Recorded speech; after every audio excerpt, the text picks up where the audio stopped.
নমস্কার। হ্যাঁ, তোমাদের বলছি, যাদের সাড়ে সাতি চলছে, যাদের রাশিতে ঢাইয়া চলছে, তাদেরকে বলছি তারা কিন্তু সাবধান হয়ে যাও। খুব সাবধান হয়ে যেতে হবে। সাবধান না হলে অসুবিধায় পড়তে হবে। তাদের কি কি করণীয়? তারা প্রত্যহ স্নানের জলে কালো তিল দিয়ে স্নান করবেন এবং তার সাথে সাথে আমিষ খাওয়া প্রায় ছেড়ে দেওয়ার চেষ্টা করুন।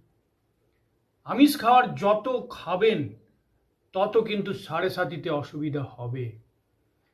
যদি আপনারা আমিষ খাবার ছেড়ে দিতে পারেন তাহলে কিন্তু সাড়ে সাতিতে বিশেষ কোনো অসুবিধার মধ্যে পড়তে হবে না। তাই যাদের সাড়ে সাতি ও ঢাইয়ার মধ্যে আছেন তারা অবশ্যই ছেড়ে দিন আমিষ খাবার।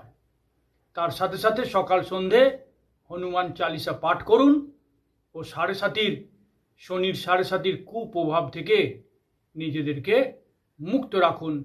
না হলে কিন্তু অসুবিধায় বারংবার পড়তে হবে এবং খুব প্রবলেম হয়ে যাবে। ধন্যবাদ।